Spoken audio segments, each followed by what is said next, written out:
Okay, it's 11:05 already. We will start. Once again, good morning, everyone, and thank you for joining the DCMD Project Retail Investors Session, tagged Understanding the Fundamentals for Investing in the Nigerian Debt Capital Market. My name is Dipo Omotosho.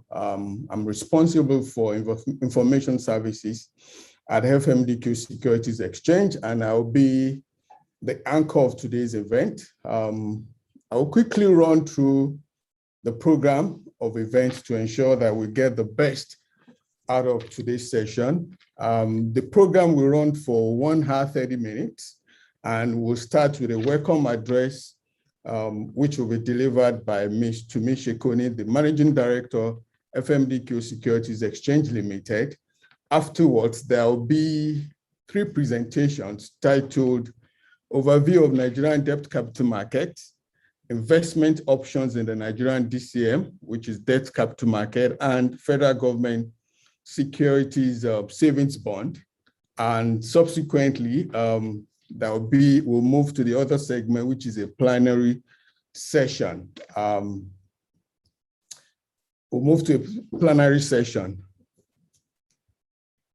After this segment, the attendees can share any questions or comments you have via the Q&A chat box on your screen and indicate who the question is directed at, or the moderator of the plenary session will actually direct the questions to whoever that she feels that will be able to handle the question. So without further much delay, I will invite Ms. Tumishe Koni, the Managing Director of FMDQ Securities Exchange, to give a welcome address. Over to you, Ms. Koni. Thank you, Dipo. Good morning, ladies and gentlemen, and Happy New Year. It is with great pleasure that I welcome you to the Debt Capital Markets Development Projects. That's what we call the DCMD Projects Retail Investors Webinar Session, themed Understanding the Fundamentals for Investing in the Nigerian Debt Capital Markets. The DCMD project is a market-driven initiative spearheaded by FMDQ Holdings PLC in collaboration with the key debt capital markets stakeholders, our DCM stakeholders, designed to develop and implement laudable initiatives that will transform the Nigerian DCM into a world-class, properly functioning market by 2025. Against this background, the Investors, Issuers, and Intermediaries Engagement Education Subcommittee of the DCMD project vested with the responsibility to create awareness, facilitate investor readiness, and champion corporate governance, amongst others, deemed it pertinent to sensitize retail investors on investable fixed income products in Nigerian DCM. The significance of building capacities and enhancing market education cannot be overemphasized in capital markets development, as there is an imperative need for capturing and disseminating information and knowledge to investors to help make informed financial decisions and address investment-related issues, whilst building confidence in the markets. The subcommittee has been in the vanguard of inculcating financial literacy in the Nigerian DCM over the past few years the project has been on, and has continued to champion initiatives that will further drive the culture and habit of being financially savvy and well-informed of the operations in the DCM.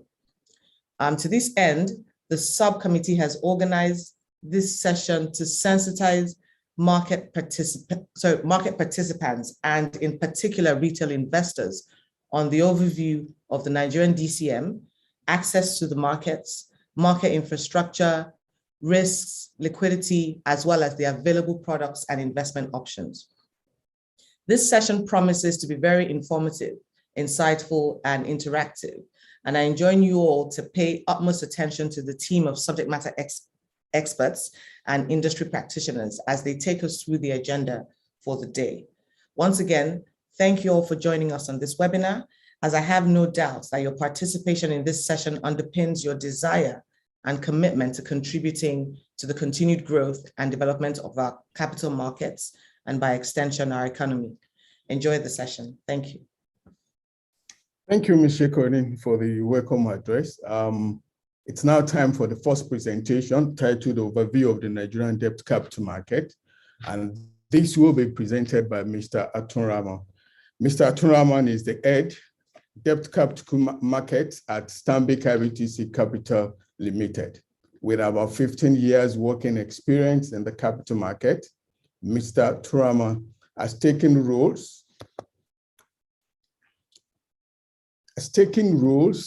in sales and marketing, client support, business origination of primary market debt solutions, and many more capital market functions. Tokunbo is also a member of the DCMD project Investors, Issuers, and Intermediaries Engagement Education Subcommittee. Over to you, Mr. Atunraman. Thank you. Thank you very much, Mr. Motosho, and good morning, everyone, and happy 2022 to each and every one of you on the call today. Thanks for joining. I'll take us through a short overview of the debt capital markets in Nigeria, and I'd ask that you just follow me on this journey as we try and summarize what has been many, many years, many decades of development over the market. Next slide, please. Okay, so the debt capital markets, well, has its roots dated all the way back to 1946, when the first, should I say, bond was issued for £300,000 by the UK colonial government. And this was to execute a 10-year developmental plan for the country. Please don't ask me what that plan was because I was not there at that time.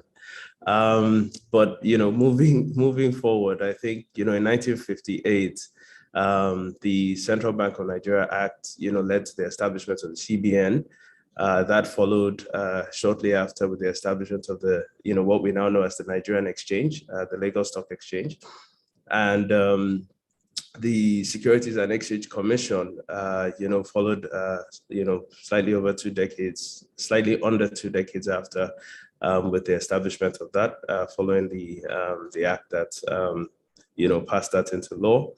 And, the Debt Management Office, that came into play in 2000, and thereafter, really, we had the some structure, some transparency into how, the issuances from a sovereign perspective were organized. And, we had, the introduction of, a yield curve, or actually something, the beginning of what we now know as a sovereign yield curve for the country, with tenors extending all the way to, the 30-year category that we have today. In 2012, we had the FMDQ established, and I guess from that point till today, the efforts, the impact, the commitment, to driving the development, promoting transparency, promoting oversight, promoting secondary market trading, and just the introduction of several different variants and products has been top priority for the exchange. Next slide, please. Okay, in terms of infrastructure and stakeholders for the market, I think we'll start with the first bucket, which would be the sovereign. There are 2 major institutions that handle the sovereign issuances, or handle issuances on behalf of the government. That's the Debt Management Office and the Central Bank.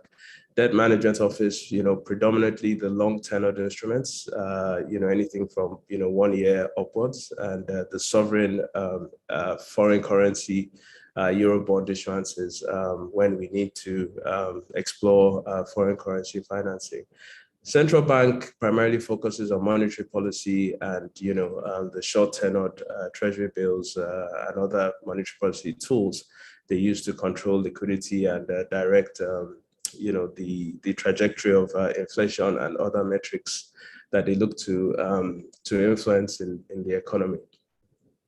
The next category will be the subnationals, and on the screen we have a number of those who've issued Lagos State, Ondo State, etc. And then from there we move on to supranationals, the likes of AFC, Afrexim Bank. These are, development financial institutions who, predominantly serve impact purposes, but, in so doing, they explore the debt capital markets for long-term financing that they could deploy at very sort of economical rates to achieve the objectives that they seek to achieve in terms of developmental impact. Then we move down to, the banks and other corporates. There we have, most of your commercial banks, your merchant banks, and you have, the corporate entities as well. All, using, the debt capital markets as an alternative and a complementary financing tool for their businesses. We move to the next bucket, which we call the market participants or intermediaries. At the very top, we have the exchanges, the FMDQ, and the Nigerian Exchange Group. We've touched on the impact that these have made in terms of development and moving the market forward. We have the clearing houses, which predominantly try to improve transparency and tradability of the instruments, so that investors can seamlessly and in a defined protocol exchange securities and cash amongst themselves. We have the depositories, which is sort of like the home for your security. When you invest in an instrument, you have to have some sort of warehousing mechanism where it's above the board, and everyone can see that this is where your instruments are sort of deposited. So that's technically what that means. And we have the FMDQ and the CSCS playing roles in that space. We also have what we call facilitators. We have InfraCredit, which primarily look to promote infrastructure development in the country by way of extending or issuing guarantees for long-term capital raising initiatives, or just supporting sectors that maybe from a market perspective, you need to have some very technical level of expertise to fully understand and fully appreciate the peculiarities of that sector. So they come in and make that a little bit easier, and they're doing very good work in facilitating the extension of long-term capital to those sectors that keenly need such financing. We have the ALCB fund. Their mandate is to support first-time issuers, again, in impact areas of economies in Africa. Then we have the rating agencies. I'll talk a little bit about that later, but really what we have is we have a stream of local rating agencies. Those are the ones on the top line at Gusto Data Pro GCR, and we have international ones who are recognized in Nigeria underneath. Moving to the next bucket, oversight responsibilities. We have the SEC, which provides oversight predominantly for the bonds. That's the 1-year tenor and above. And the FMDQ, which provides oversight responsibilities for the money market and short-term bonds, which is like 1 to 3 years. And they also have oversight for the primary markets, which is a growing space, a growing new space in the debt capital markets. And then, of course, it wouldn't be complete without your investors, because at the end of the day, it's the buy side and sell side. So the investors represent the buy side, and we have the pension funds, asset managers, individuals like yourselves on this call today, banks, etc. What products are in the whole infrastructure? I say we have the short-term products, treasury bills, commercial papers, OMO bills. These are typically with tenors of less than 365 days. And then we have the long-term instruments, the Sukuk bonds, green bonds. The green bonds and the Sukuk are new-ish products, but they're gaining a lot of traction. And there is a demand for, focus on the environment. And that's leading to the growth of green bonds we see. The FMDQ, again, is playing a very significant role in promoting this space. Moving to the next slide, we have the just talks about market statistics and analysis. It shows the sovereign yield curve in the chart above. I think the key thing to mention here is that the government has really been, the sort of major source of supply of debt instruments, and that is typical for any country in any jurisdiction. But we see corporates continue to, to grow and continue to adopt and embrace the debt capital markets as an alternative and complementary source of funding. Yes, I think 2020 was a peculiar year. Due to policy initiatives, there was a crash in interest rates, and we had interest rates in single-digit territory.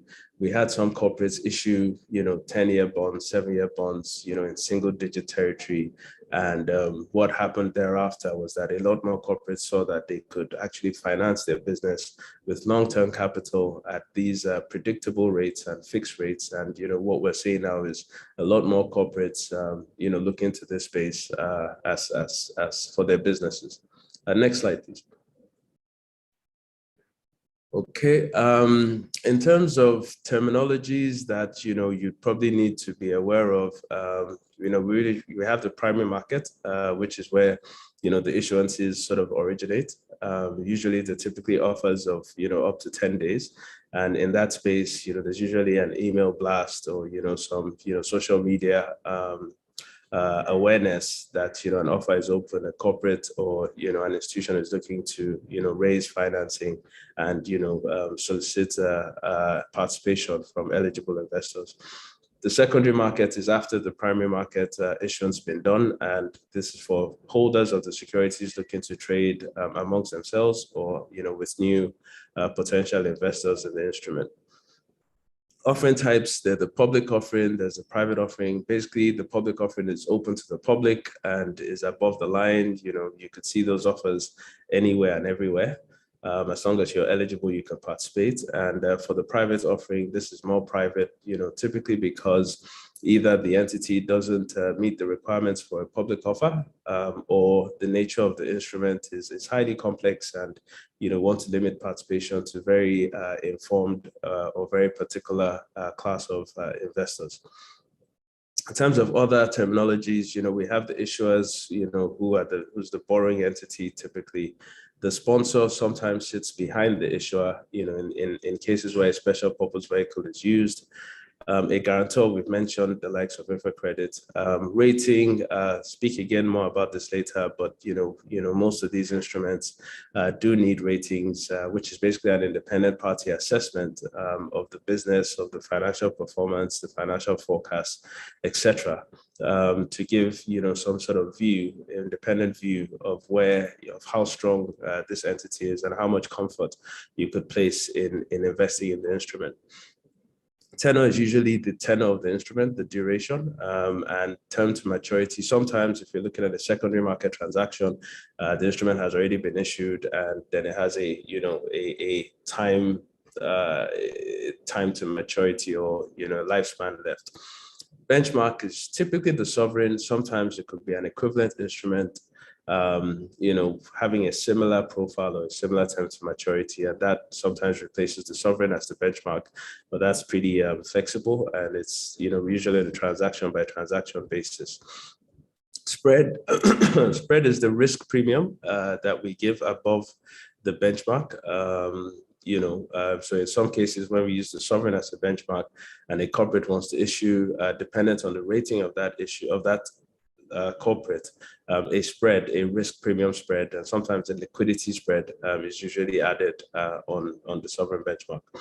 Coupon rate is your rate of return. Use of proceeds is, again, for disclosure.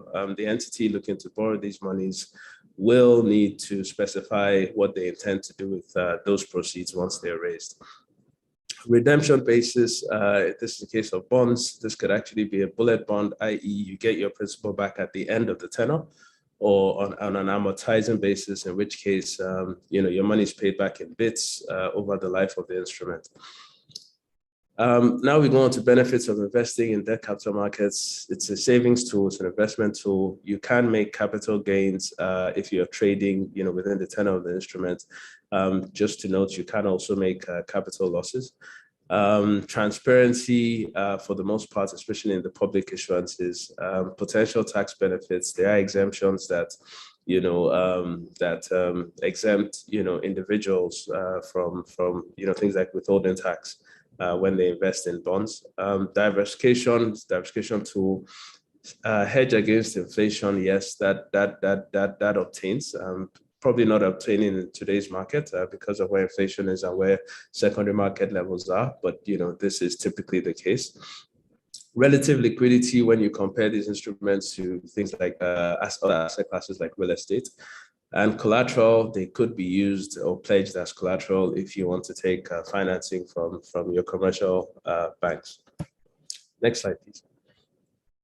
When you say benefits, you must always talk about risks. I think the first thing to mention is that, before you make a decision, you need to confirm that you meet the eligibility requirements set out by the oversight authorities. You need to ensure that you carefully consider the potential and actual risks applicable to the instruments and issuers. And you need to also note that, these instruments, for the most part, especially the corporate debt instruments, could be illiquid, and, you may need to hold your monies to maturity. Speaking specifically to some of the risks, I think top of the list would be the default risk, and that is the risk where the entity that borrows the money by design or by default is unable to repay the monies it has borrowed, and in that case, recourse will be dependent on, the terms set out in the disclosure documents at the beginning of the issuance. Economic risks, I mean, obviously, if anything happens at the very top level, in the country, whether it's country specific, whether it's continent specific, whether it's global specific, as we've seen with pandemics, etc., this could affect the ability of the issuer to fulfill its obligations. Liquidity risk I've touched on, that is, these instruments are, fairly liquid, and, care should be taken to ensure that you have other sources of income to maintain you, for your day-to-day needs during the course of the investment. Risk of capital diminution, that also exists if you trade the instruments within their tenor. Dependent on certain elements, you could come out with less than you put in. Reinvestment risk, it's a bit complex, but what that basically means is that when you are receiving your principal or coupon payments, there is a possibility that if you wanted to reinvest those proceeds in another fixed income instrument, you may be investing at levels lower than, when you initially commenced the prior investment. Next slide, please. Okay, what are the protection mechanisms? First, I mentioned the eligibility requirements for issuers and also investors. So the oversight authorities do not allow just anyone to come to the market and raise monies from you.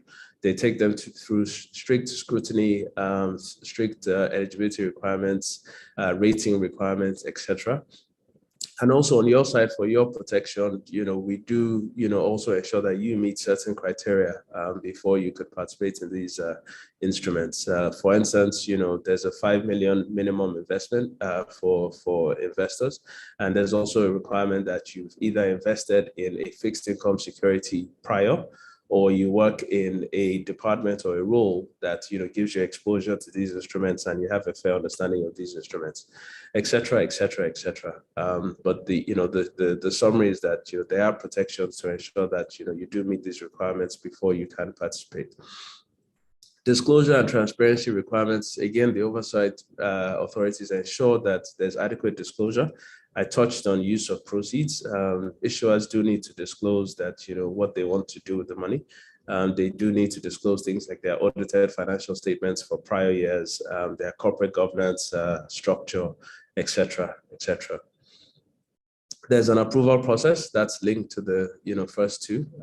If the issuers don't check those boxes, then the authorities wouldn't grant them the approval to launch an offer in the market.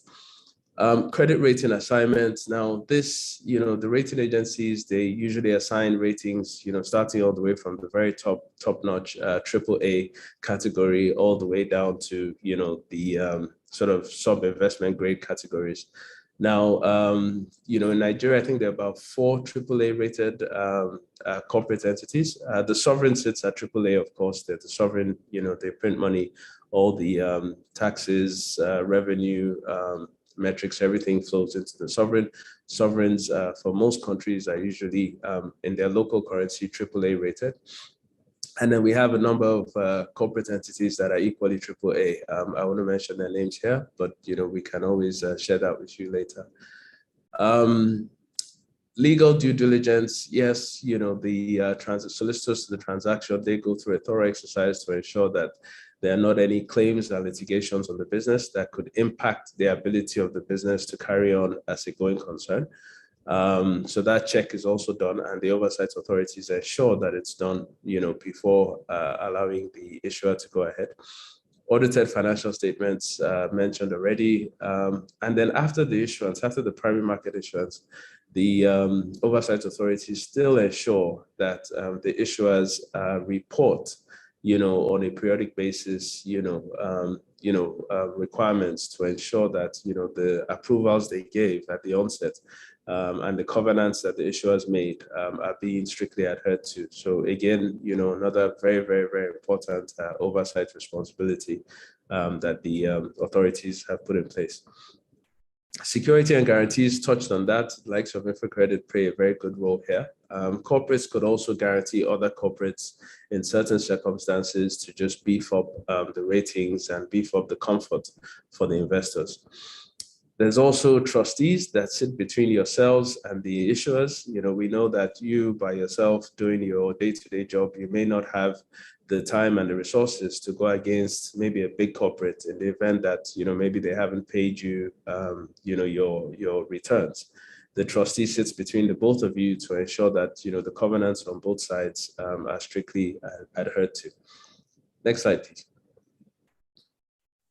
And then we move on to this slide, just basically shows, recent, bond, green bond and sukuk issuances in Nigeria. I'll just touch on a few landmark transactions. We've had Boa Cement PLC issue the largest corporate bond at 115 billion naira in the country. We've had a Lagos Free Zone issue the longest tenor bond issuance. That was a 20-year bond issuance. That was guaranteed by InfoCredit. We've had Ardova PLC issue the largest bond in the oil and gas sector. We've had the federal government issue the largest sukuk, 250 billion. I think this was issued 2 days before the end of the year last year. A fantastic transaction. We've had Axis Bank issue the largest green bond by a bank. We've had North-South Power issue the largest green bond by a non-bank corporate. And we've had Lagos State government issue the largest bond by a subnational. So, the markets continue to, introduce, new landmark transactions, continue to develop in breadth and depth and scope. And, it's been a fantastic journey so far, and it's destined to be a fantastic journey going into the future. I think the last slide just talks about recent commercial paper issuances. Here, these are the short tenored instruments. We have a number of corporates, including the likes of, Dangote Cement, MTN, Stanbic IBTC, Total Energies, Dufil Prima, the makers of Indomie, and many, many more who have, embraced the commercial paper markets to raise, working capital, short-term, quick and easy, financing for their working capital requirements. I think in closing, just to mention, if you are looking to participate, if you do meet the eligibility requirements, then it's easy to subscribe.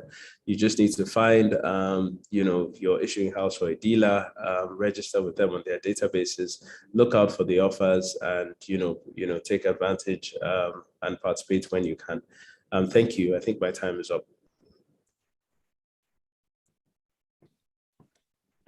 So we've just listened to the presentation on overview of the Nigerian debt capital markets by Mr. Aturam Stanbic IBTC. Thank you very much, Mr. Aturam, for the very enlightening and detailed presentation. I'm very sure the audience have been able to pick the insightful information you presented, especially on the market risk and liquidity. Next is the presentation on investment options in the Nigerian DCM, and this will be delivered by Mr. Tosin Osunkoya. Mr. Tosin Osunkoya is a co-managing partner and head investment in Commercial Partners Limited. He is an EMBA alumnus of the prestigious INSEAD Business School. He is an accounting graduate and a fellow of the Institute of Chartered Accountants of Nigeria. He's also a member of the Chartered Institute of Bankers of Nigeria and the Certified Pension Institute of Nigeria.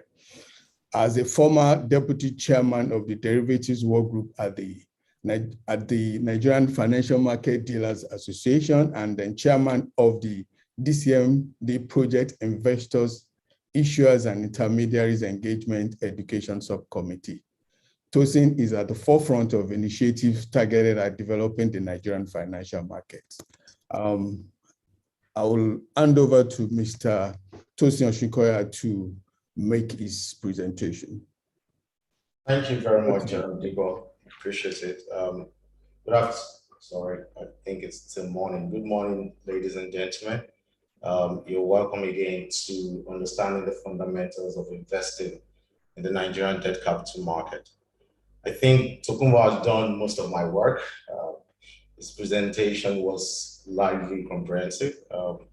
I would, take some time out to complete some areas where he did not touch on. I wish I had seen his presentation. I would have made mine a little bit more leaner. So please, can we go to my slides? Okay, so please, can you move to the next page?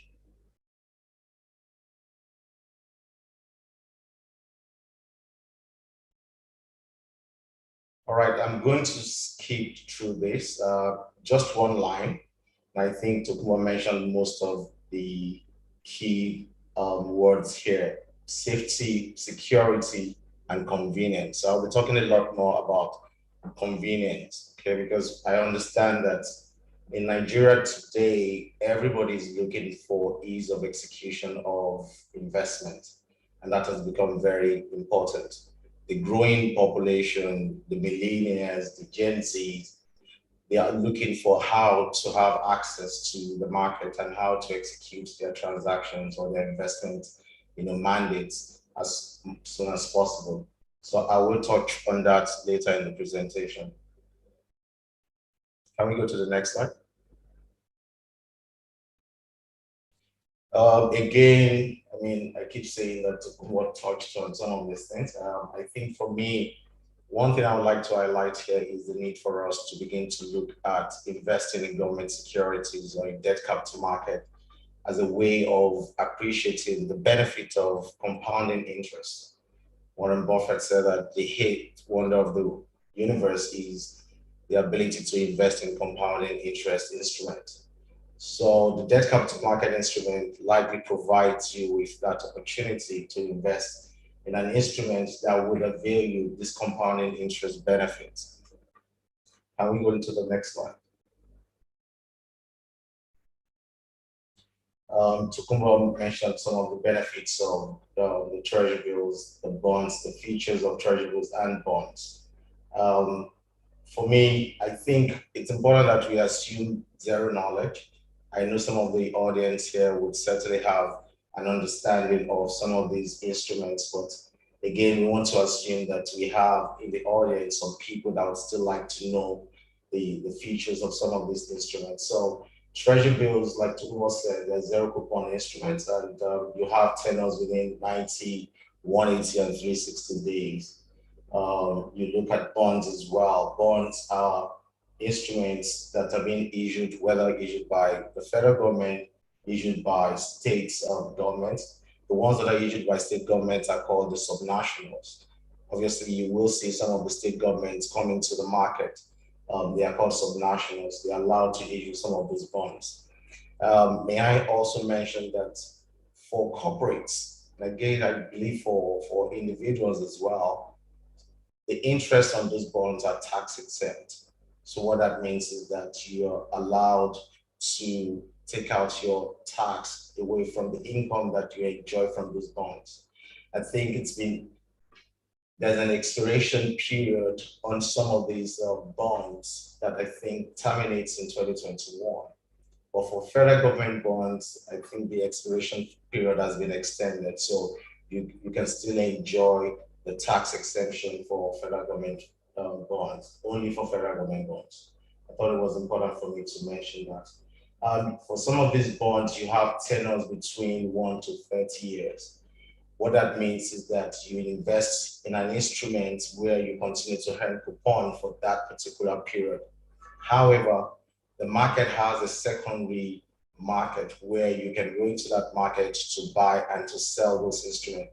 So when you see a 30-year instrument, it doesn't mean that you have to hold on to that instrument for 30 years. You can actually go into a secondary market through any of your brokers or your asset managers to sell that instrument at the secondary market. Some people shy away from investing in some of these instruments because of the tenor.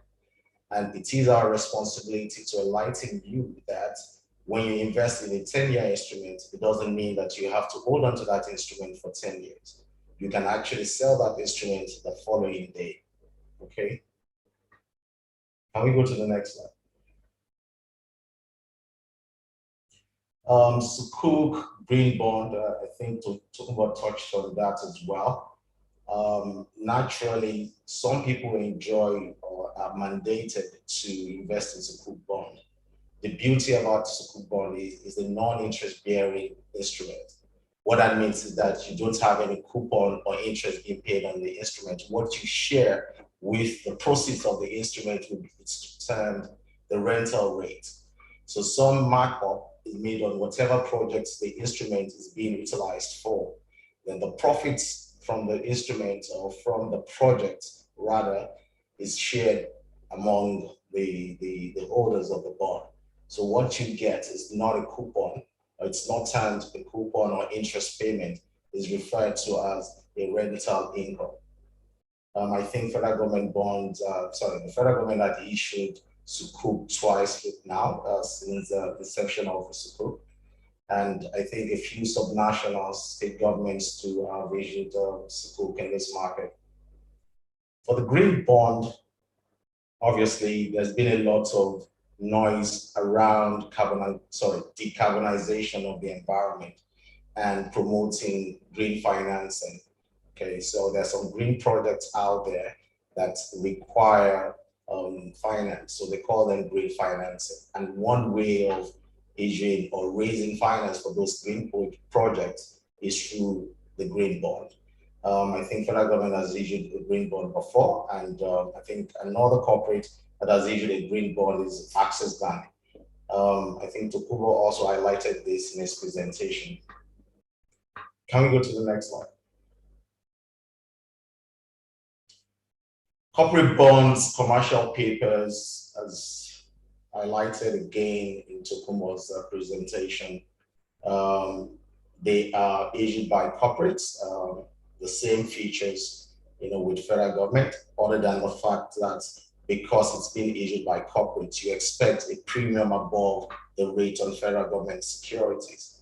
So as an investor, a retail investor, it is your right to demand for a higher premium on the pricing of federal government securities. So I thought it was important not only to just highlight the features of corporate bond as defined or mentioned by Tokumbo, but also to talk about the pricing. And I would like to put it into context. So if, for instance, federal government security, a 10-year federal government security is going for 12% or 12% in terms of yield to maturity, you as an investor, it is your right to demand for a premium above the 12% because you are taking a credit risk above the federal government's risk. The federal government risk is termed a risk-free investment.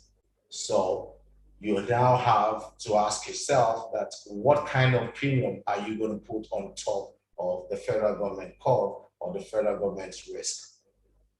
And it depends on the quality of the issuer. You would agree with me that the quality of an issuer like Dangote, it's different from the quality of an issuer for the sake of this presentation, Tosi & Co. So if Tosi & Co is into FMCG, and I come into the market. Dangote is an industrial, okay? It comes into the market. You begin to ask yourself that if you want to rank the profile of Tosi and Co versus Dangote, Dangote should command a narrower premium above the federal government curve compared to Tosi and Co. So Dangote could be a 30 or 50, 100 basis point above the 12%. So your demand on the pricing of Dangote, whether in the primary market or in the secondary market, will be 50 or 100 points above the federal government curve. If going into commercial papers, it is important that when you go into commercial papers, you look at the tenor. It must not exceed 270 days. However, in instances in 2008, we had events where commercial papers are being rolled perpetually. And what that means is that it gives room for defaults. So it's important that when you're investing in commercial papers, you look at the tenor, and you might want to move away from a roll. Rather, you need to get your money back for 270 days, then maybe go into another commercial papers. What happened in 2008 was an event where a lot of people lost their money because of that particular era where the use of commercial papers were being abused, in the market. So what the central bank had done going forward is to ensure that the profile or the quality of commercial papers are being checked. And what that means is that you must have a certain number of rating on the commercial papers. The issuer of the commercial paper itself must be rated.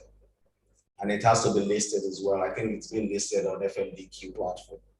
So it's important that as an investor, you look at all these signs and warnings before you go into investments in commercial papers.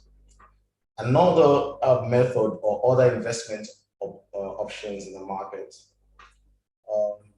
the asset managers and I think largely the asset managers, what they've done is they've designed a platform or a product called mutual fund. What the mutual fund does is basically to have a diversified portfolio for all the investments that you could have access to.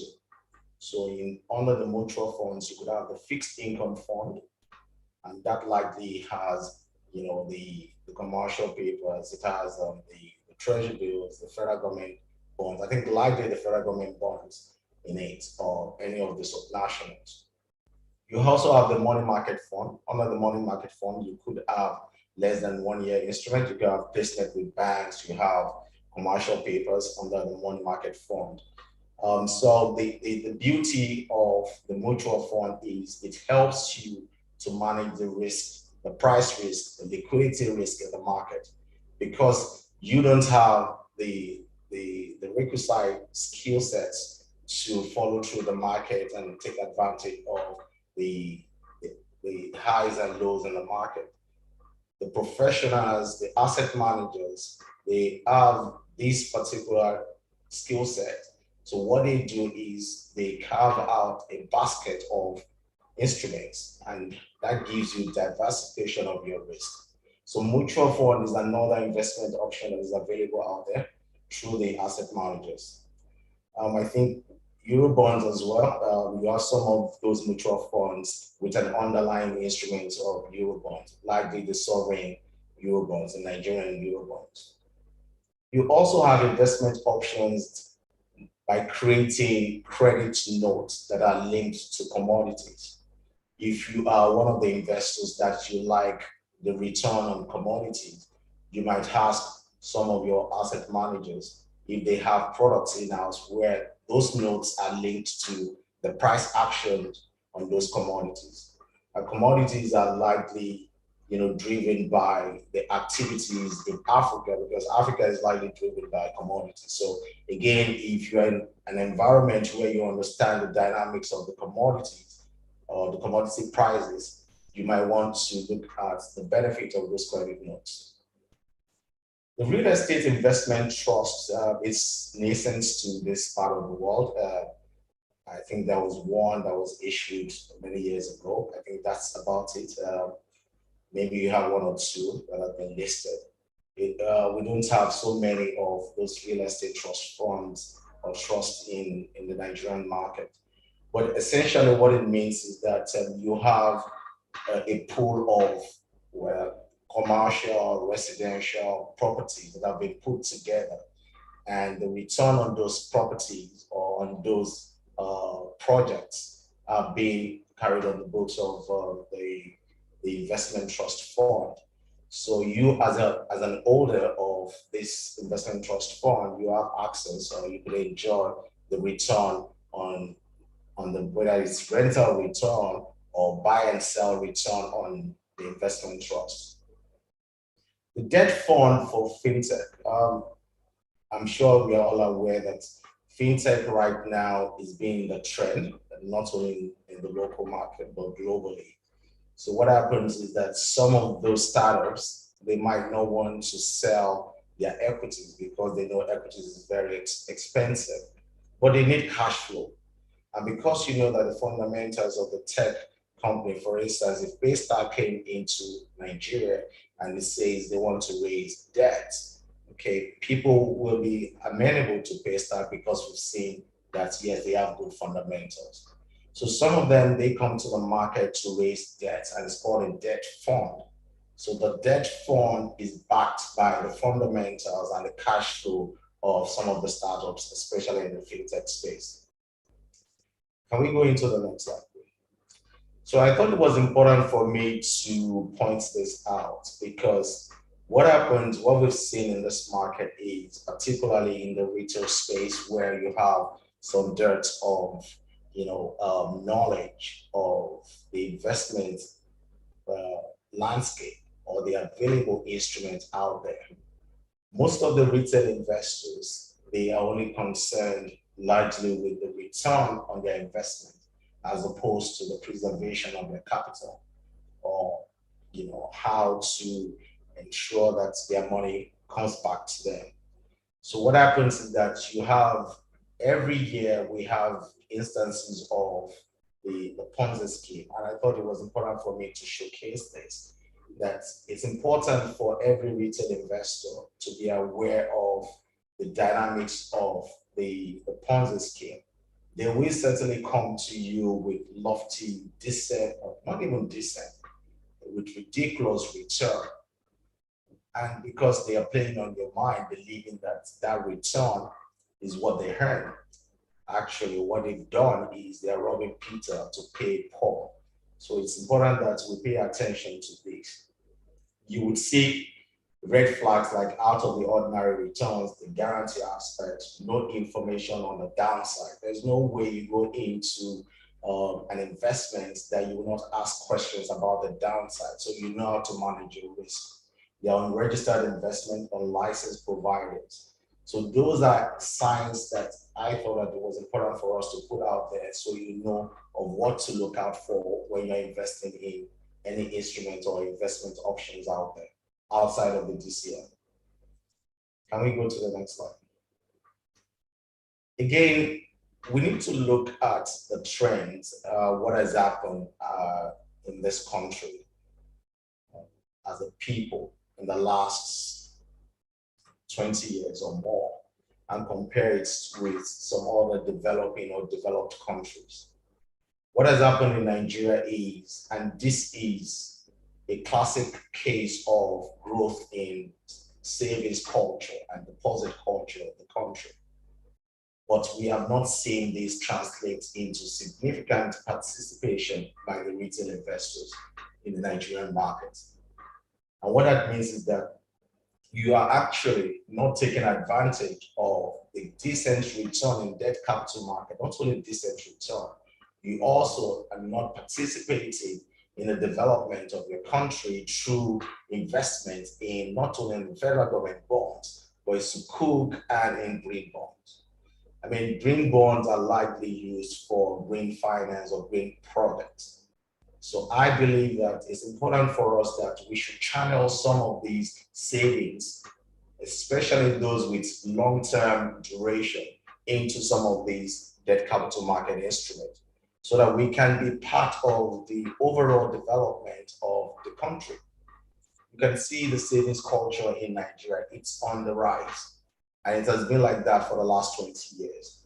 If you compare it to other jurisdictions, maybe like Ghana or South Africa, you could see that you will see a steep slope compared to Ghana. Ghana is also on a slope, but you could see a steep slope compared to Ghana. And this is very encouraging, because what that means is that what we need to do going forward is a lot of enlightenment and education, so that people, the retail investing community, the mass affluent, can begin to channel some of these funds into the debt capital market. The adoption of fintech products in recent times have also come to disrupt some of these flows. So this is something that I think that the debt capital market, all right, under the DCMD project should do to ensure that we continue to enlighten the public and bring some of these funds into the DCM. Are we going to the next slide, please? So investment planning, I think that this is very important for any retail investor. It is not a wise decision for you to go into any investment without asking yourself certain questions. And these are the questions that I think that they're very pertinent to any investment that you want to make. The first thing you need to ask yourself is, you must have an objective. Your investment must be goal driven. Why are you going into the investment? Are you going into the investment for preservation of capital or for a decent return? The reason why a lot of people fall prey to the Ponzi scheme is because they only think about the return. They don't have any objective in mind.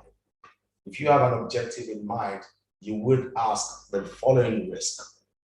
After your objective, you need to ask yourself, what is my risk tolerance? So if someone is giving you 5% flat per month, which is 60% per annum, you need to ask yourself, what kind of risk am I taking by earning this much? Then you need to ask yourself the time horizon. How long am I going to be in this particular investment? Is it a short-term investment or a long-term investment? Across the spectrum of this year, you will see any of those investments meeting your time horizon. There are tax concerns as well. There's been significant promotion of tax administration in this country and tax laws in the last few years. And I think this year, a lot of work, clearly, we're going to see a lot of a better or improved tax administration in this country if you go by the finance bill or the finance act. So you will need to begin to ask yourself that some of the investments I'm making, which one of them am I going to enjoy tax exemption? I think we are moving into jurisdictions where tax return, filing tax return as an individual has become very relevant in today's world. So if you are moving into that space, that means that you will have some of the tax guys chasing you to render your returns. So when you're putting together the basket of your investment, you need to look at those investments that will give you a good return in adjusted tax return that will give you a hedge over the ordinary investment where you're going to pay any form of tax, whether it's capital gain tax or income tax. You also need to ask yourself about the legal and the regulatory factors. Obviously, for some of the Ponzi schemes that come in different names and disguise, they don't have any legal or regulatory framework around them. So you need to ask yourself, before you invest in any one of those guys or platforms, what is the legal or regulatory framework around it? If you cannot answer that question, then you move away from it. Because if you don't have any legal or regulatory framework, you don't have any recourse when your money is lost. So this is the question that you must ask yourself. And the last one is liquidity.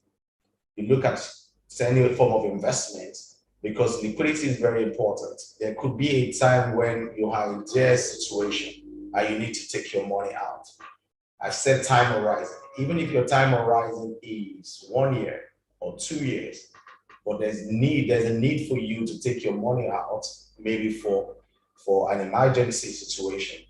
you need to ask yourself that this investment I'm going into, am I able to take out my money anytime that I will? That is a very pertinent question. Then you look at the unique circumstances. Unique circumstances are circumstances that only you know of. So in putting all of this together, it is important that you consider all of these factors before you have your portfolio selection. And it's going to help you in your investment planning. For any DCM product, you have the primary market and the secondary market. So the primary market is where the securities or the investment is issued, freshly issued. It's just coming into the market. It's a new issue. So you have players that come into the market, intermediaries, the asset managers, the primary makers and the market makers, or the primary dealers and the market makers come into the market with the primary issue. You could have individuals also participating in the primary issue. You have investors participating in the primary issue. There's always an auction where this primary issue is made. And from that auction, results are being, displayed, and you know what you get on the particular instrument. From that particular moment, you move into the secondary market.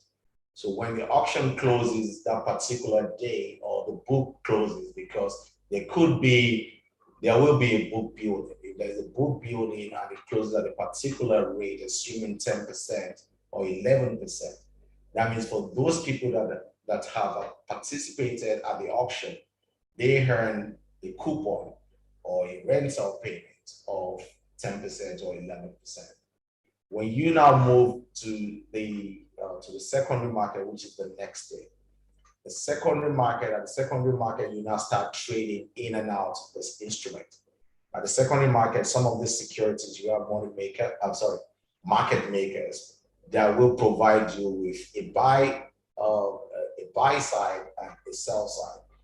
So the buy is your bid, that's their own bid, and the sell is what they are willing to sell to you at.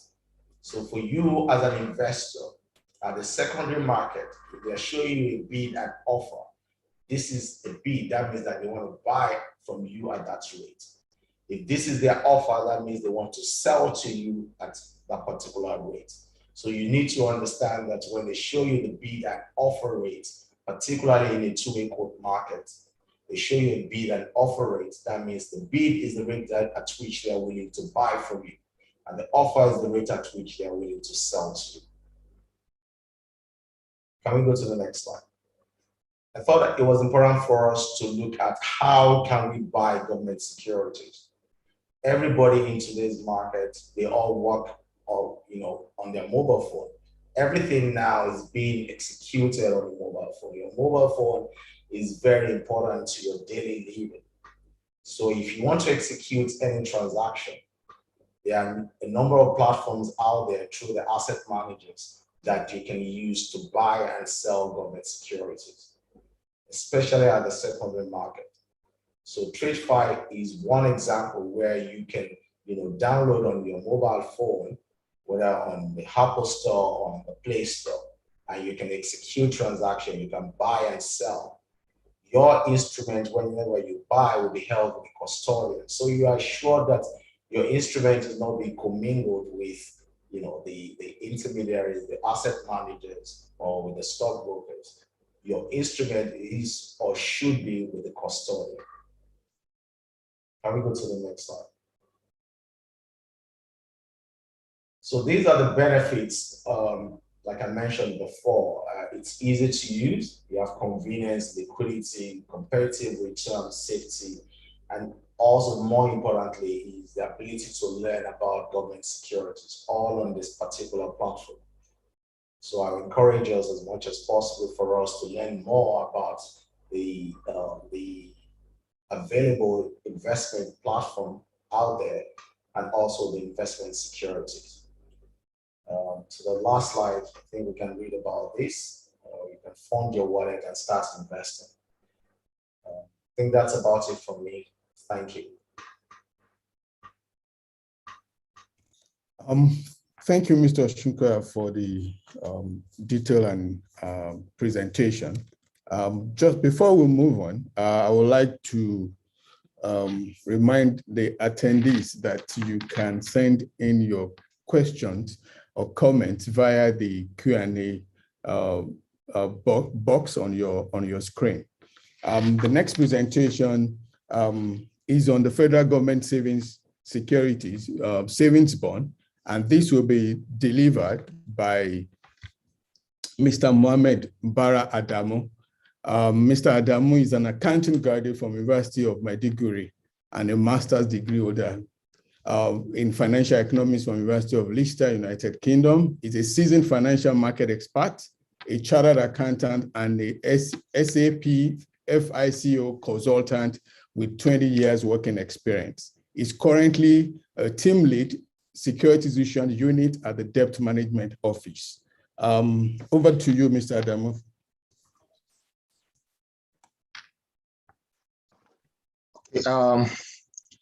Good afternoon, everyone. I think it's afternoon. Mine today, actually, I think my work has been, made easier by the previous presentations we've listened to. Mine is to actually take us through one of the FGN securities issued, which is the FGN savings bond. Next slide, please. Next slide. Okay, so the federal government, of course, through the Debt Management Office, in recognition of the importance to develop the domestic debt market, basically issued the FGN savings bond in 2017. So the FGN savings bond was introduced into the market in 2017 to actually provide FGN securities for retail investors, and as well as, for the general public to support government financing needs. The FGN savings bond is issued by the DMO on behalf of the federal government, like I said, and it provides an opportunity for retail investors to contribute to national development while earning returns from their investments. Before the introduction of the FGN savings bond, the FGN securities market participation at both primary and secondary markets was, to a greater or lesser extent, dominated by institutional investors and high net worth individuals. So the DMO, basically, in trying to democratize, give access to retail investors, introduced the FGN savings bond into the market. It is a risk-free investment. I think this has been mentioned time and again, like all other FGN securities. It is a risk-free investment because, of course, it is backed by the full faith and credit of the federal government. Next slide. So what are the features of this FGN savings bond? The issuer, like I said earlier, is the federal government. Of course, the DMO issued it on behalf of the federal government. It is the minimum investment requirement subscription by a retail investor is 5,000 Naira. So like I said, the idea is basically to give room, to provide an opportunity to all Nigerians, whatever their level of income, to actually participate in the fixed income market and risk-free remuneration, as well as contribute to national development. So basically, the minimum investment requirement is 5,000 Naira, and then subsequently multiple of 1,000 Naira to the maximum of 50 million Naira. So an investor cannot invest more than 50 million Naira in a particular issuance of the FGN savings fund, because of course the idea is to take care of retail investors. Interest payment for the FGN savings bond is quarterly, unlike the other FGN securities. The FGN bond, the Sukuk, and the Green bond, all of them have biannual interest payment routine. But of course, in order to actually provide regular stream of income for the investors, interest payment for the FGN savings bond is quarterly. And then the method of offering for the FGN savings bond, unlike the FGN bond, is through offer for subscription. What do I mean by offer for subscription?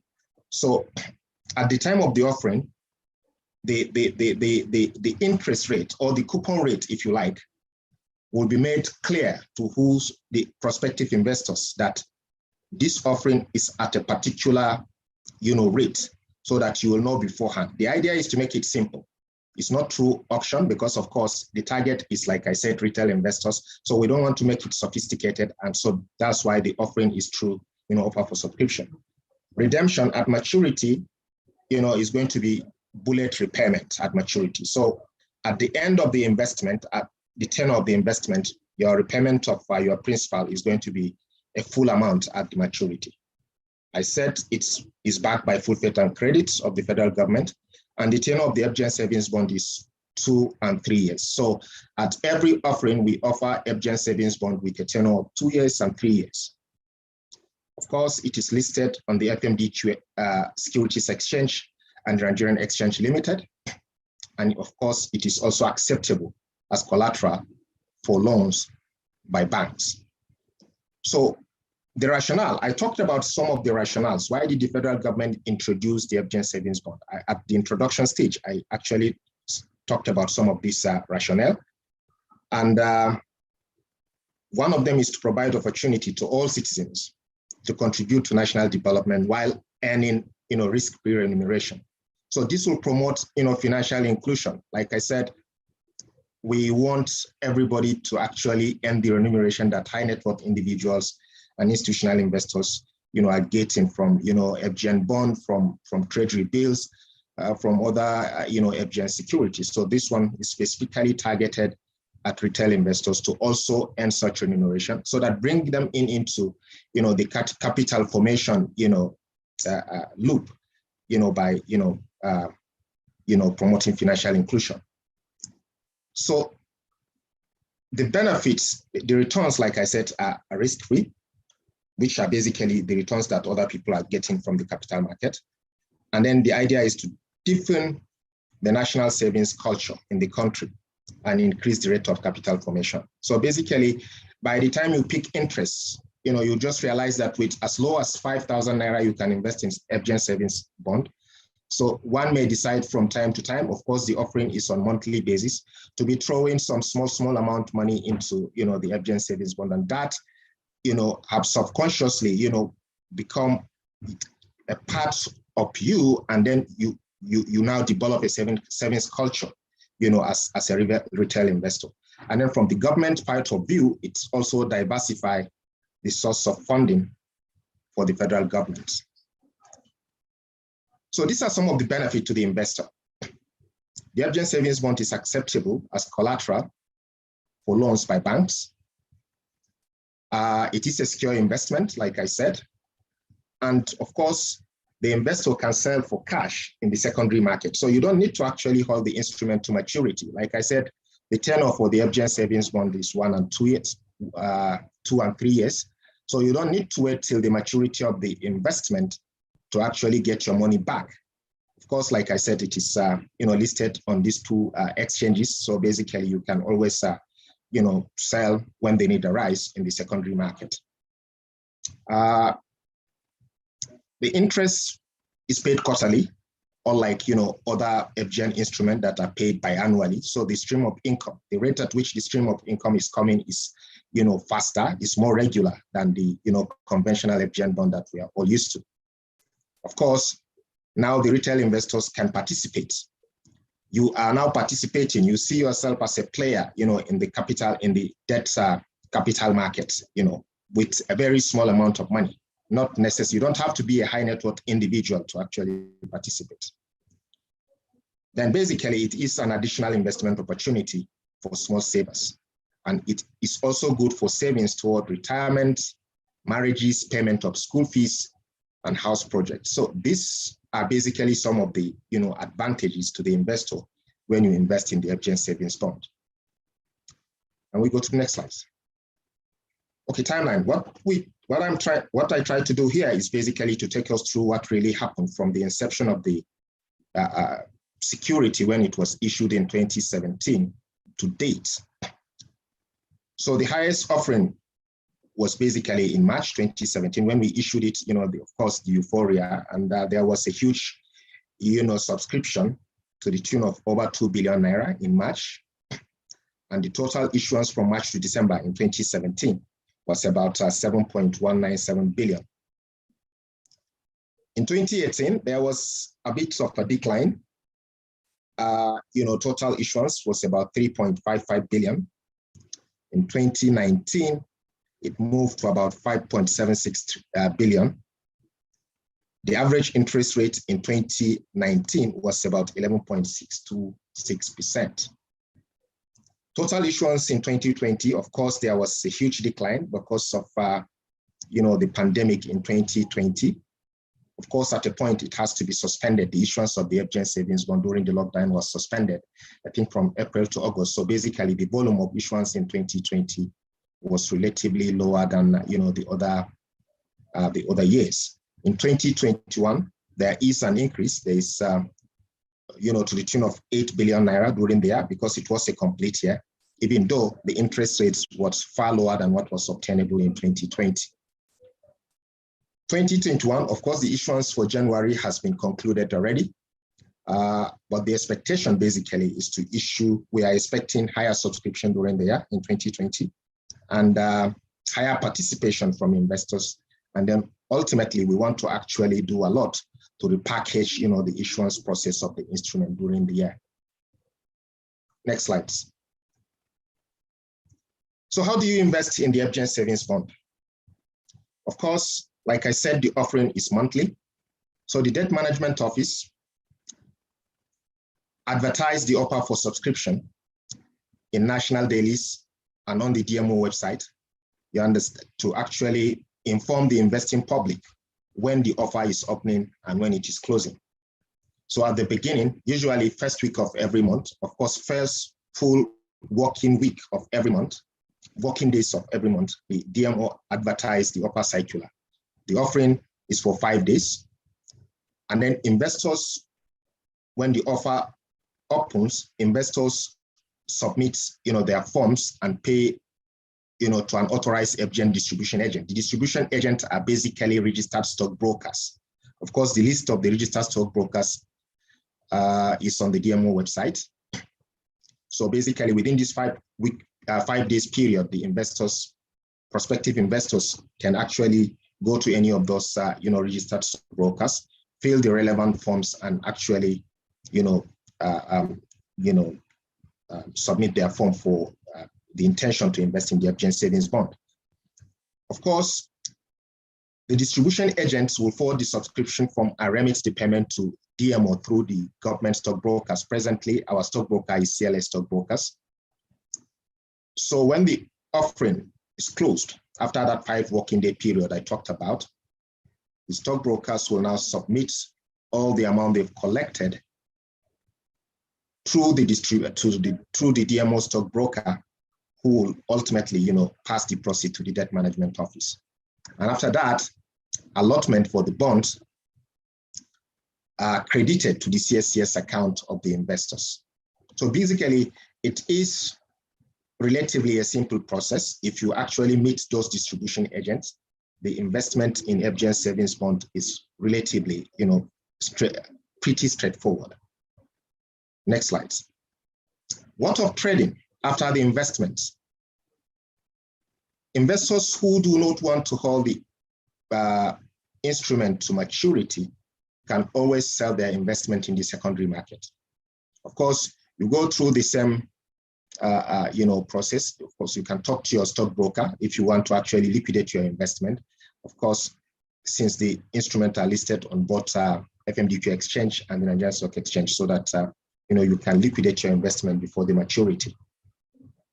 The prices of the savings bond are published. The closing prices are published on the website of the FMDQ and the Nigerian Exchange Limited.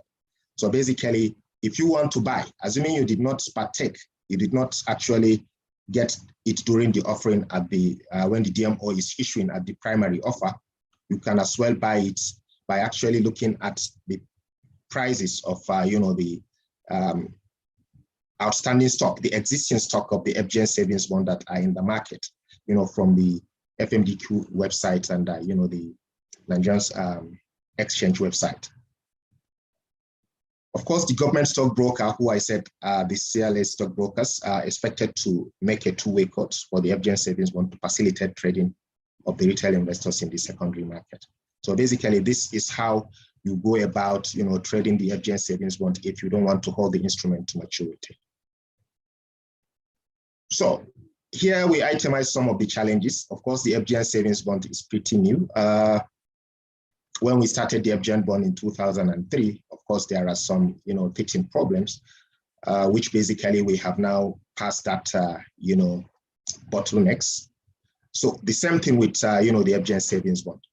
From what I presented, you can see that to a greater extent, the subscription process is manual. Of course, because it is manual, it is prone to errors, filling the forms and so on and so forth. So the manual subscription process is one of the challenges we are facing, in the process of, the issuance of the FGN savings bond.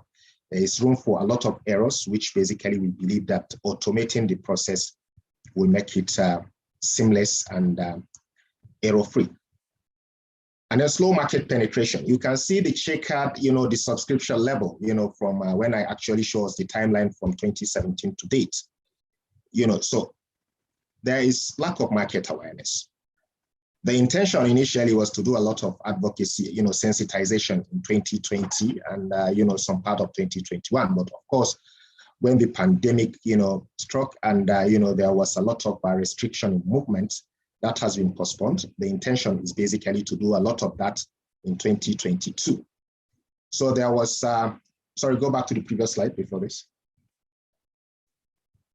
So basically, the other issue we have is incomplete or wrong filing process. The form, if the form is not filled correctly, then we have issue in, payment of coupons and,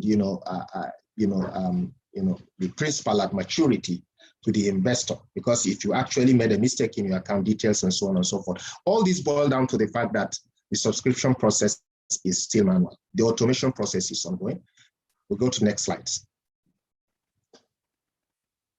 Next slide, please. So what do we intend to do? I itemize some of the issues we are having presently. Our market development plan for 2022, like I said earlier, is to automate the subscription process. A lot of work has been done to that regard, but of course, what delayed it a bit basically was to actually try to have, one automated process, not only for the FGN savings bond, but for other products like, Sukuk and Green Bond with all their peculiarities. So basically work is ongoing on the automation of the subscription process. And then, of course, we want to engage with stakeholders. Of course, the engagement, the purpose of the engagement is to actually share ideas, get suggestions from, market players. How can we actually make it better than it is presently? So basically, there will be a lot of such engagement with stakeholders this year to ensure that, the FGN savings bond is more repackaged than it is presently. And then, of course, we want to do a lot of sensitization workshop, be it to, young millennials, associations and so on and so forth, universities, to ensure that, the benefit is known, this benefit that is available to other investors is known to other people, to invest in the debt capital market. So basically, this is our plan for 2022. So like I said, the subscription is on monthly basis. So the offer for subscription for the FGN savings bond for February 2022 will open soon. So I am calling on participants to seize the opportunity of this, risk-free investment that is available for retail investors. The offer for February is opening on the February 7th and is closing on February 11th. So I am urging all interested, investors to seize this opportunity and invest in the FGN savings bond that is coming up in February. I thank you all for listening. Okay, thank you, Mr. Adamu, for your presentation on the FGN savings bond. I think in the interest of time, we'll just move to the plenary session. Before we do that, to all attendees, thank you for your questions so far. We would like to see more of your questions. Please continue to use the Q&A chat box. And the plenary sessions will be moderated by Dr. Oreshofekun, the managing director, Foothold Advisors Limited, an organization that has provided alternative investment strategies for ultra-high net worth individuals and family offices. Over to you, Doctor. Good afternoon, everyone. I hope you can hear me. We've all had the pleasure of listening to Mr. Oshunkoya, Mr. Adamu, and Mr. Tokumbo Aturamu the last couple 1 hour or so. I know we're running a little bit late, so we probably will take about 20-25 minutes to answer some questions and just to discuss what we've heard so far, just to make sure that everything is is clarified to our retail investors. And thank you all the participants for joining in. We don't take your time lightly at all. One new person that is joining us today is Mr. Abdulkadir Abbas, who is the head Securities and Investment Services of the Securities and Exchange Commission, SEC.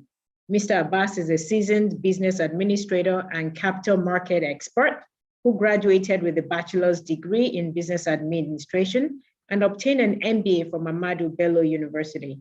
He's currently the head of registration exchanges, market infrastructure, and innovation department at the Securities and Exchange Commission, Nigeria. In previous roles, he was the head of Securities and Investment Services Department, so we had his last role. So we've noted the change. Thank you, Mr. Abbas.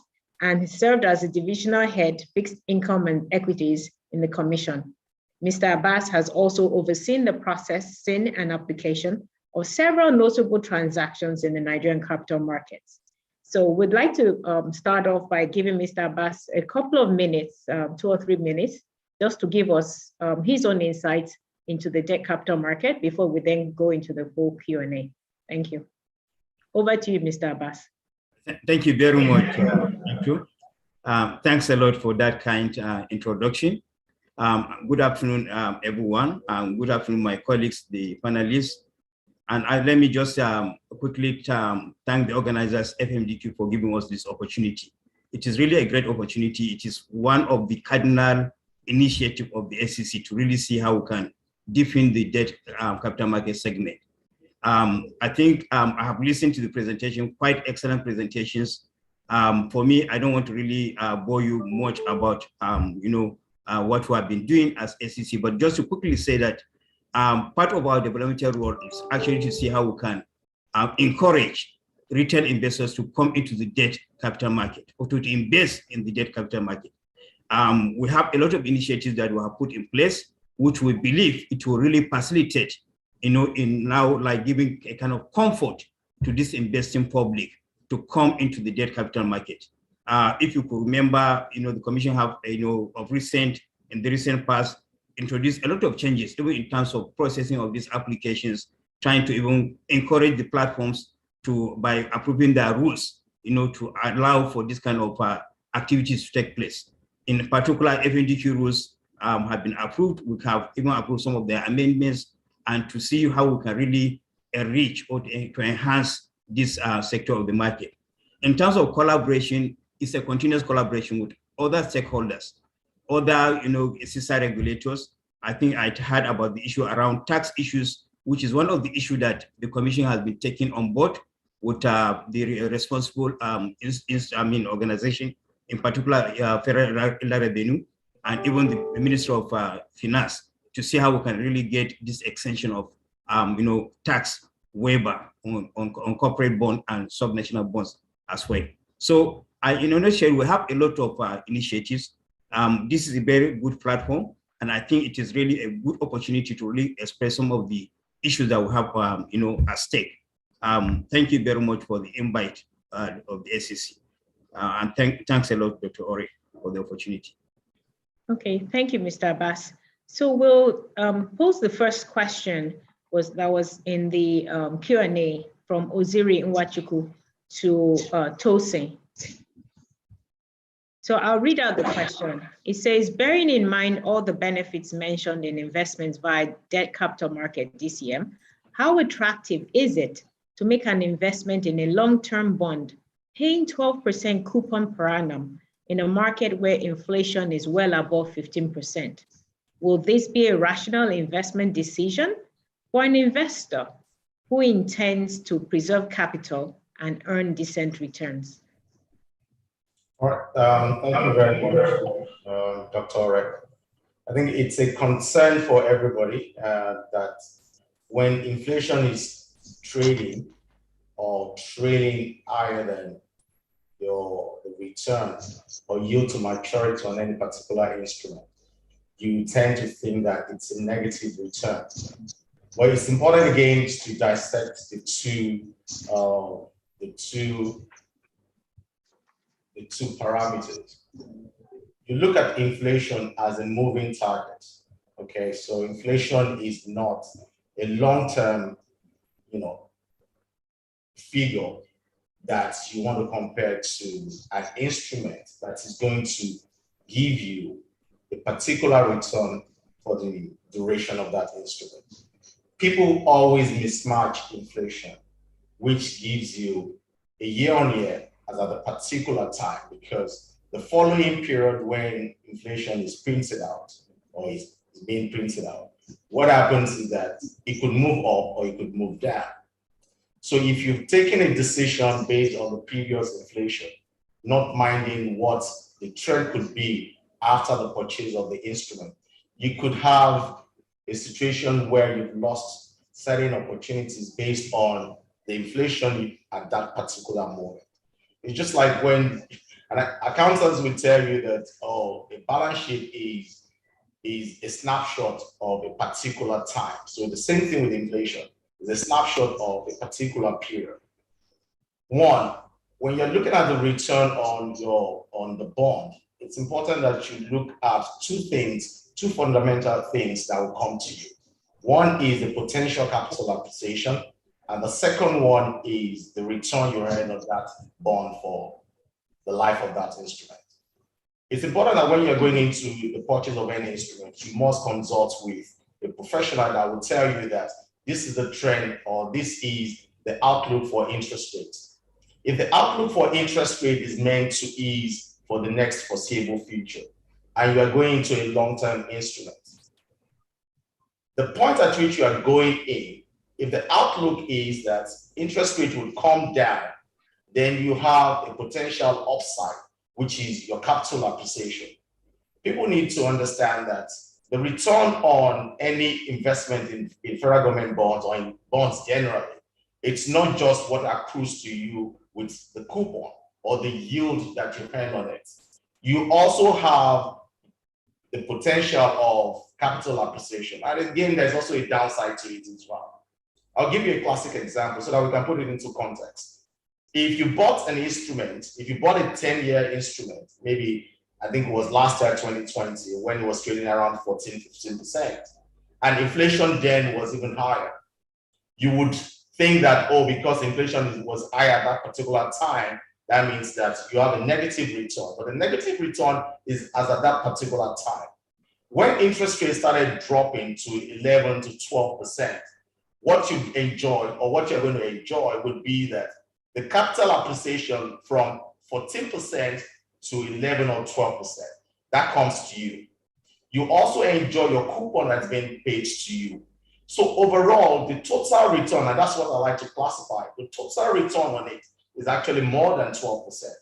So if inflation rate is above, is 15, and you're buying an instrument at 14, what you need to ask yourself is, where is the outlook of interest rate? So that's why when you're going into the market, you must consult with a professional that will tell you the direction of interest rates.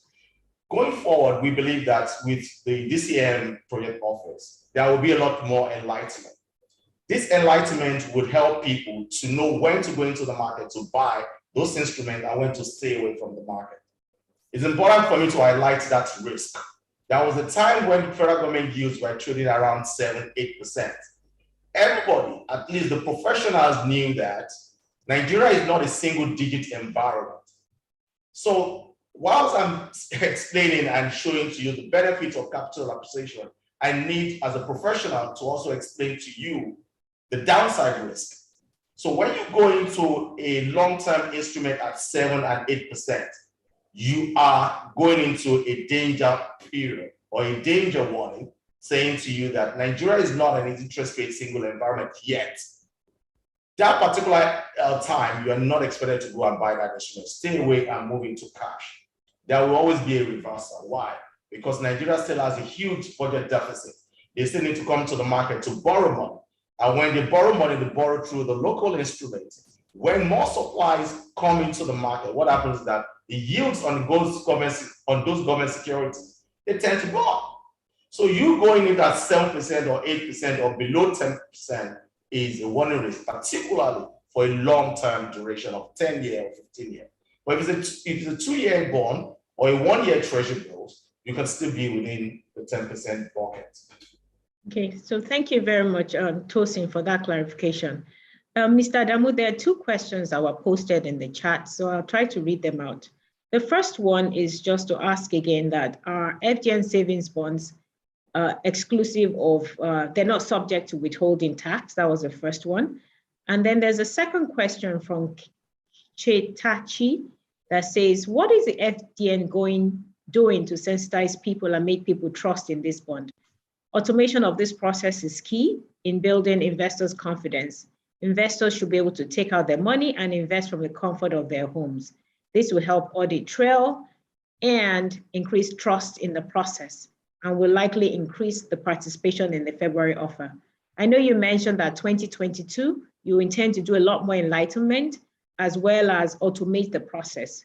So, but February 7th is just around the corner. So when are investors, retail investors, going to see this new push towards sensitization? And when will the automated platform be ready? You can see that people are really eager to be able to invest from the comfort of their homes.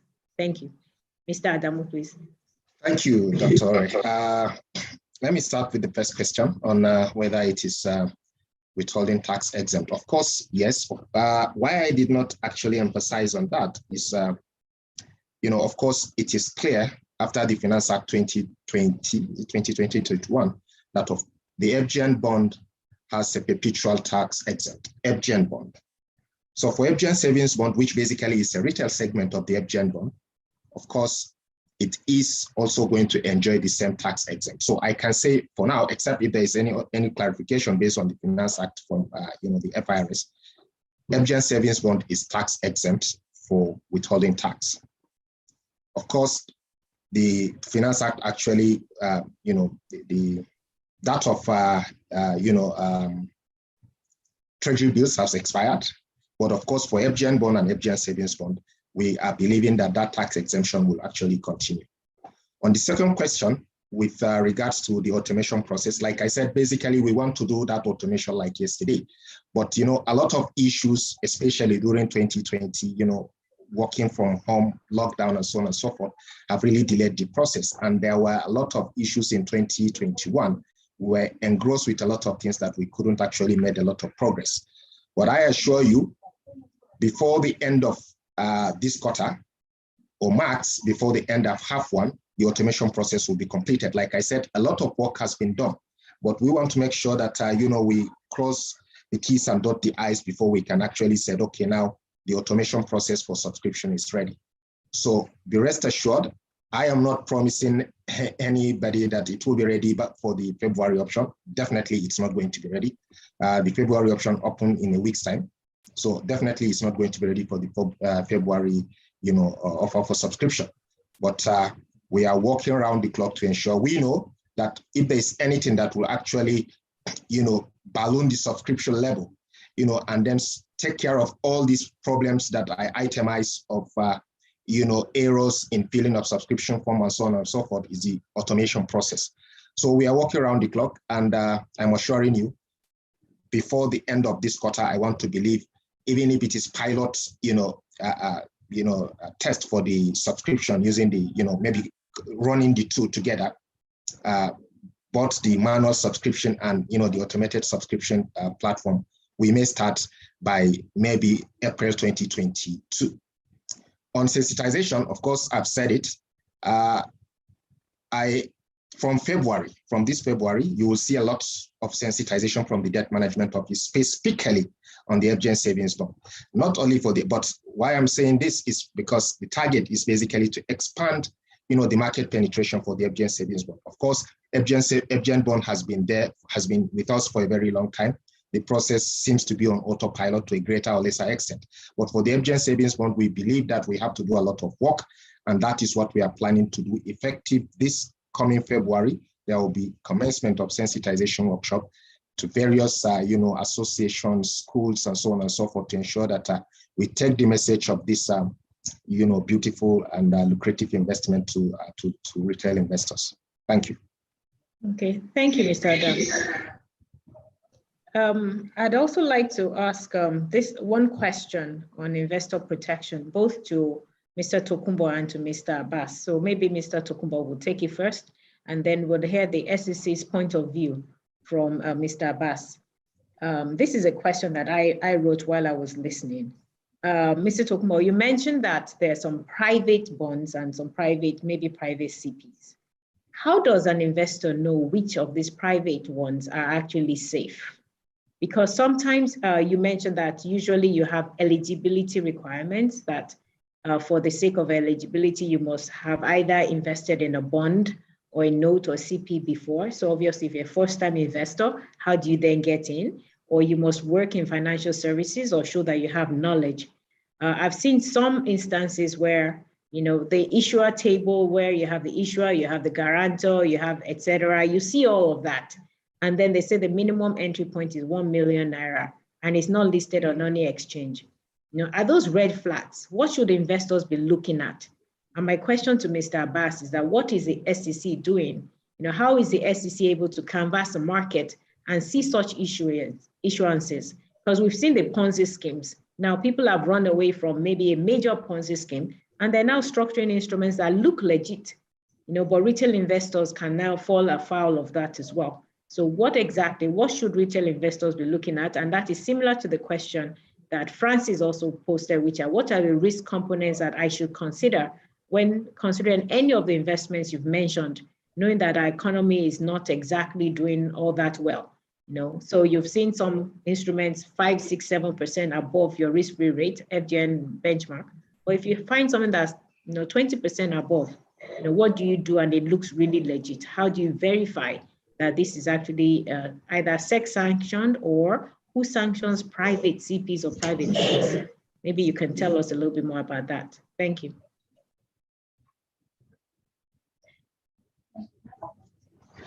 Mr. Tokunbo. Okay, thank you very much. Thank you for the question. Well, there were many parts to the question. I think the very first thing is, to be honest, it's information, right? It's good to ensure that you, as much as possible, read all the disclosure documentation that is provided. It's also very good to ensure that, where you do not have the expertise yourself, you seek the requisite advice from, professional parties, i.e. tax advisors, asset managers, financial advisors, etc.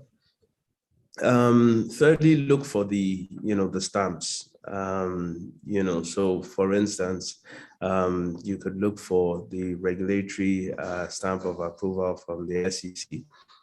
And that you typically see if an offer is being presented to you by an institution that is unlicensed, to be honest, that is a flag.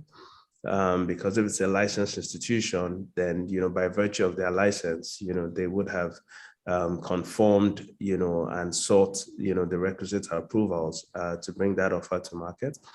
And, they would be targeting you as an individual, under the basis and the scope that the oversight authorities have prescribed for them to actually target you. So, it's good to just, ensure that you ask all the questions, you do, your own due diligence, you seek advice from professionals. And, I'd always say, and I always tell everyone who cares to listen, that always also go with your instinct. I think there was a mention of, if you have an instrument that is, offering you 500-600 basis points above, what you think is what you believe is reasonable, that is the red flag. If it looks too good to be true, in some cases, it more often than, not is. So I think, there was also a question around distinction between public and private. The reality is the private is, a market basically designed for, select investors, and participation in that market will strictly be by invitation only. So if you receive a public blast, for instance, or, you say social media post of a transaction, which is, labeled as a private market transaction, then, you should, ask yourself the question, why is this invitation coming to me? Typically, it should be addressed to you.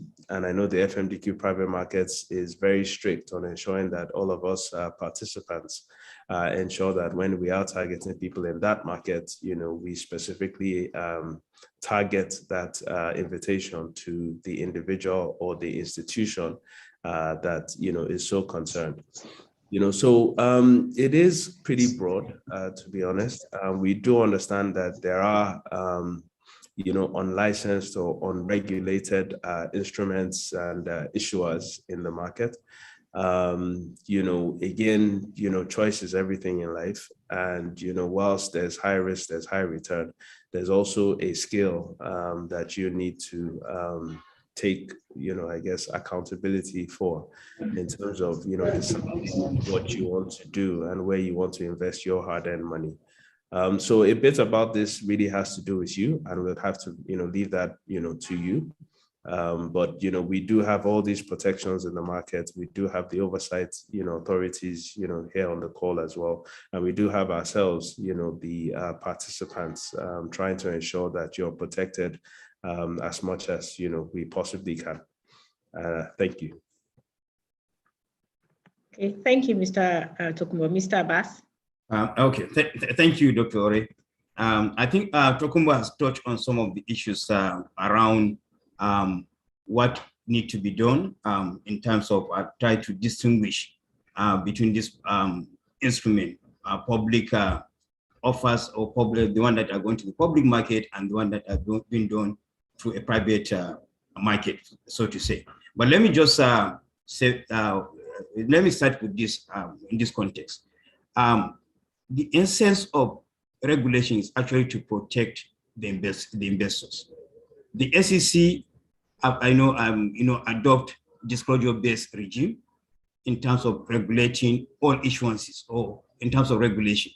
So for SEC's, from the SEC's perspective, those issuances or those bonds that have been approved by the SEC, at least clear disclosure are made. Even in the offer document, you can see it clearly that this document or this offer has been approved by the SEC.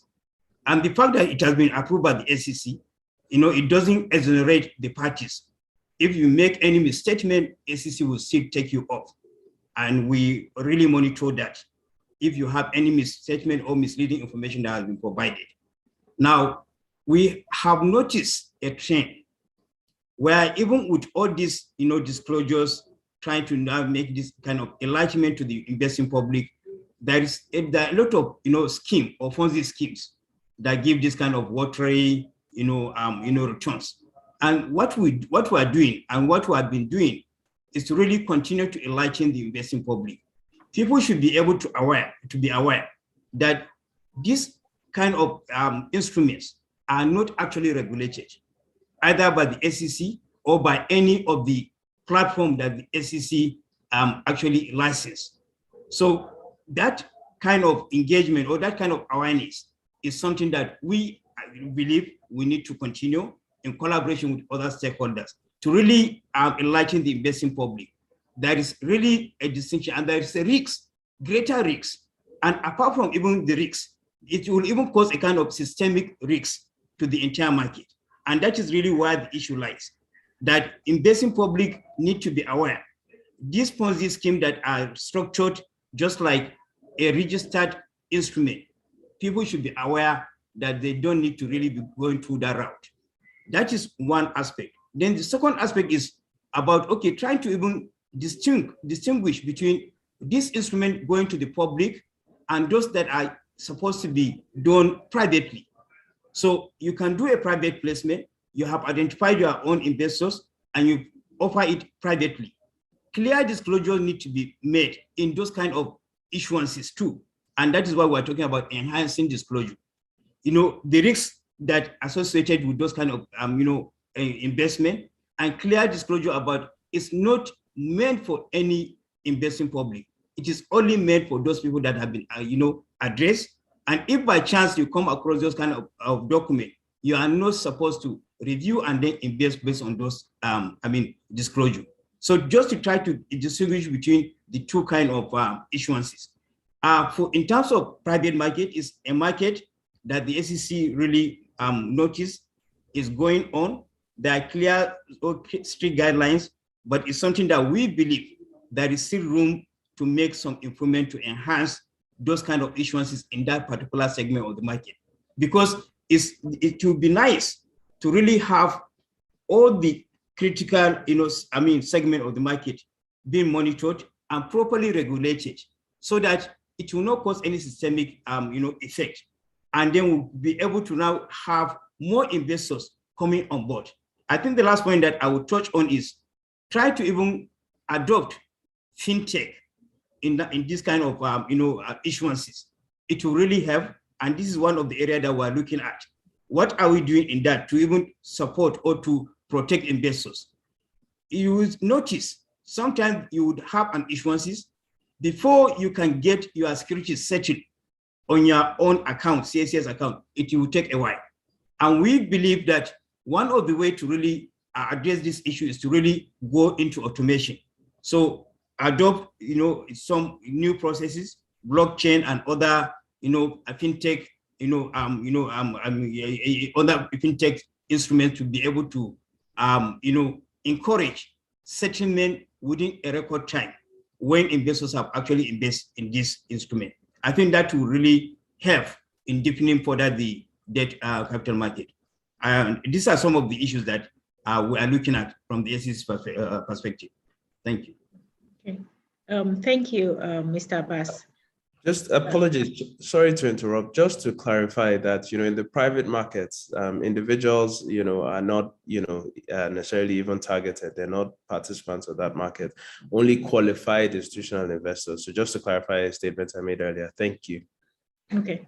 So I think I'd also just like to let all the retail investors know that if you go to the website of the SEC, you can find a list of all registered capital market operators.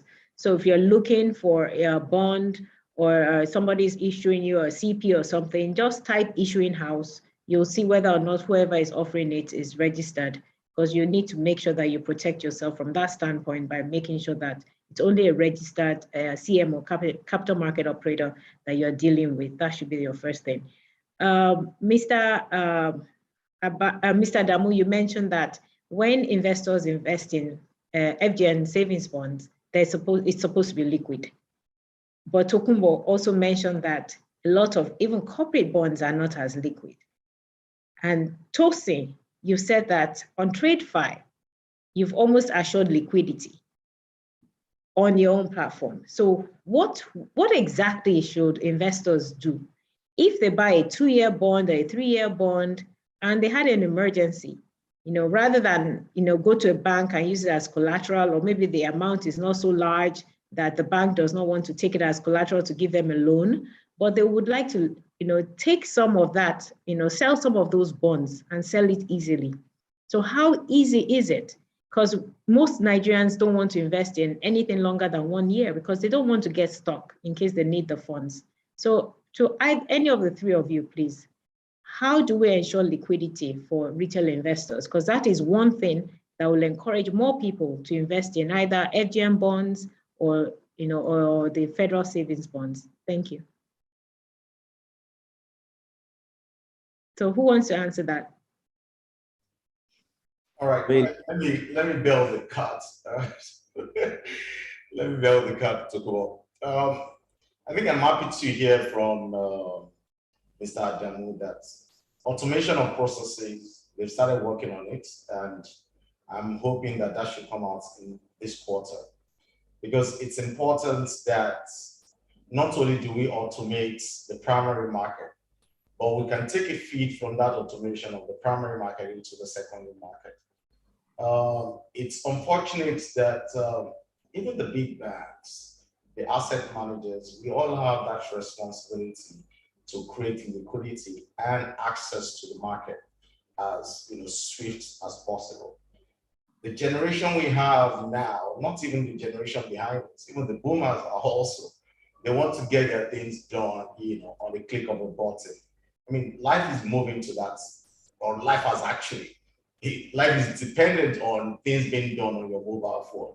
Obviously, with COVID now and the pandemic crisis, people don't want to leave their homes. They want to get everything done and still have their investments, mandates executed. So on TradeFi, what we've designed is we actually have the federal savings bond designed there. But if you allow me, for the benefit of everybody to understand, the only challenge we're having is the back end, which is to integrate TradeFi into CSCS and NSC. And I'll tell you why this is a challenge, and I'm hoping that this will be resolved in the next 1 month. And if you allow me, the reason why I'm bringing that up is for people to understand and to carry them along, the amount of effort we are doing in ensuring that the federal savings bond attracts or is being traded in a liquid manner.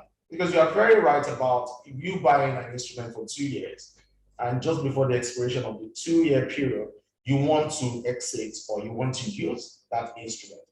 The market must be liquid for anybody to enjoy the benefit, the full benefit of federal savings bond. So integration into CSCS, because right now, when everybody or anybody buys federal savings bond, they buy through their broker or their asset manager. They fill the form, they get allotted and everything.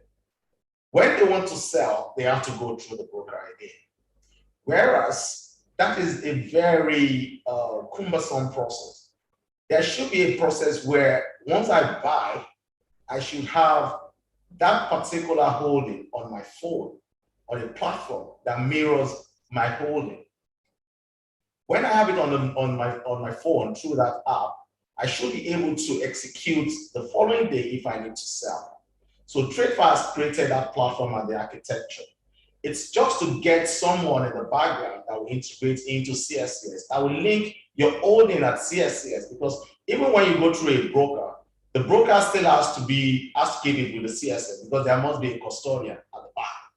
So the integration through CSCS and to NSC. NSC is for reporting purposes, because your trade must be reported. You don't want any out of market, transaction. You want everything to show price discovery and transparency. So those are the challenges you're having in the background. I'm hoping that will be resolved in the next 1 month. I will move on and be able to avail that to the rest of the market. The good thing is that once this is done, it's going to open up the other market participants to begin to create mobile apps like that will engender price, liquidity, that will engender liquidity of federal savings bond and price discovery. Okay, thank you. Tokunbo, you had some other comments? I mean, not necessarily. I mean, I just wanted to add that, the liquidity element, it's a myriad of different conversations that all sort of feed into, that one term that, we call liquidity.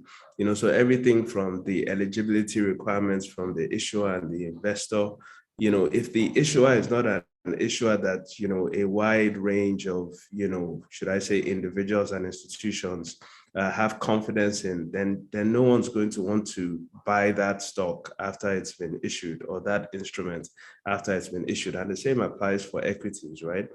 And then what we're doing today, actually, this forum, this session, this webinar is designed to promote, retail participation in these instruments. because the more individuals that participate in these instruments, then it's easier to, say, okay, I have, 5 million naira in a commercial paper. I want to exit that commercial paper because I need the 5 million naira.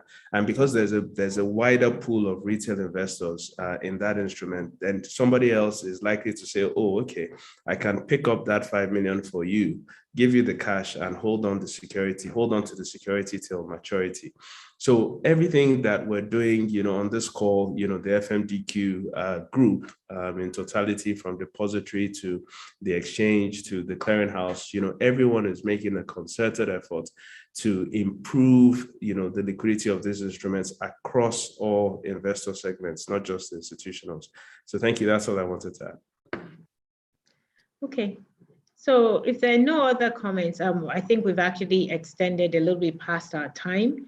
I'd like to thank everyone, all the panelists, for their insightful comments, and also to the participants for joining us in this plenary. If there are any questions that we haven't answered, apologies, but I think after this, FMDQ will go through the question and answer to make sure that all the questions are answered. So I'll hand over back to Deepo. Thank you. Okay, thank you, Doctor, for moderating that plenary section. And like Doctor said, we will collate all the questions, and the ones we've not answered, we would definitely give a response and circulate to all attendees along with the slides, the presentation slides. On behalf, we've actually get to the end of this, the maiden retail investor session.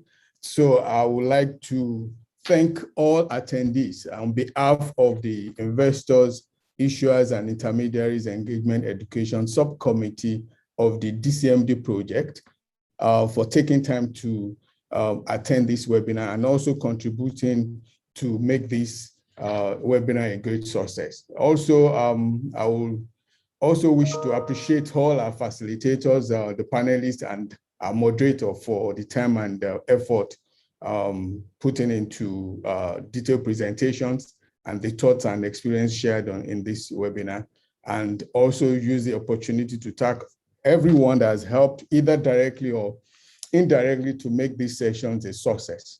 So I wish everyone to enjoy the rest of your day and stay safe.